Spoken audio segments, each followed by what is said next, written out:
Good morning mga kababayan. A short reaction, resolution na ipinasa ng mga senador na kung saan merong 15 katao or 15 senators na bumoto para sa pagkaka-house arrest ni Digong Duterte. Pagkakaalam po natin, tatlo, sina Bam Aquino, Risa Hontiveros at Kiko Pangilinan ang bumoto sa no to house arrest ni Digong Duterte. At dalawa po ang nag-abstain, si Tito Soto at si Tulfo. Mga kababayan, bago po ako magpatuloy, shout out po sa lahat ng mga listeners and viewers po natin. Maraming salamat sa pag-drop by, sa panunood. Ito po ay isang maiksing reaction lang po. Para po sa akin, hindi tama na ibaba sa house arrest na lang para kay Digong. Para po sa akin, hindi yun tama. Besides, mga kababayan, alanganin po itong ginawang resolution ng Senado na pakinggan ng ICC, mga kababayan, sapagkat hindi naman tayo miyembro ng ICC. Matagal na po tayong tumiwalag. Kaya I think walang jurisdiction ang Senado kahit sabihin na nating requesting the ICC or urging the ICC na to place Digong Duterte sa house arrest. Wala silang pakialam. Ang ICC po ay walang pakialam sa Senado ng Pilipinas. The International Criminal Court is an independent judicial body. International po ito. Hindi po ito sakop ng Senado. Hindi po sila under ng Senado. Kaya okay lang yung resolution na ginawa ng ating mga senador, pero malabo po yan. Alangan naman pong pakikinggan ng ICC yan. So ibig sabihin, pag pinakinggan ng ICC yan, ibig sabihin, nagpasailalim na yung ICC sa ating Philippine Senate. Mga kababayan, I don't think na makikinig ang ICC. Useless move po yan, wala. It's a useless move, mga kababayan.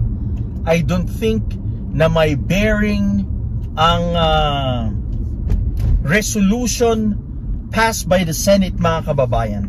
Kahit sabihin pa nating 15 senators ang nagsabi ng yes to house arrest of Duterte, wala yan. Hindi mo pwedeng diktahan ang International Criminal Court, mga kababayan. Sidetrack po tayo.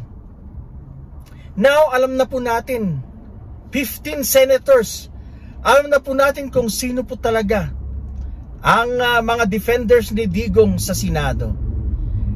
Talagang malabo po talaga itong si Zubiri. Malabo dahil bumoto po siya sa yes. Pati itong si Lacson, mga kababayan. Alam po natin itong si Lacson, sabihin na natin matuwid ding senador yan. Pero nung panahon ni Duterte, wala. Zip po ang bungangan yan. Wala man lang pambabatikos sa gobyernong Duterte dahil takot, mga kababayan. Sabihin na natin mas okay na sila Tito Soto, Panfilo Lacson ngayon. Kaya lang, mga kababayan, nung time ni Duterte, wala silang nasabi. So malalaman po natin kung sino po talaga yung mga maka-Pilipino. At yan nga po, sila Senator Pangilinan, Senator Hontiveros at Senator Bam Aquino. Sila po yung mga makatao na senador. Sila po ay para sa bayan. The rest, mga kababayan, alanganin, wavering, 50-50. Pero sina Senator Hontiveros, Bam Aquino, Kiko Pangilinan, sila po ang mga solid. Sila po yung mga solid na maka-Pilipino para sa bayan. Hindi dapat house arrest kay Digong Duterte. Hindi dapat, sapagkat napakabigat po ang kanyang nagawa. Although Hindi pa tapos ang kaso, pero mga kababayan, malinaw po yan, napakalinaw. Mas malinaw pa sa tubig sa batis na guilty po yan. Ilang libong katao ang pinapatay dahil sa war on drugs na yan.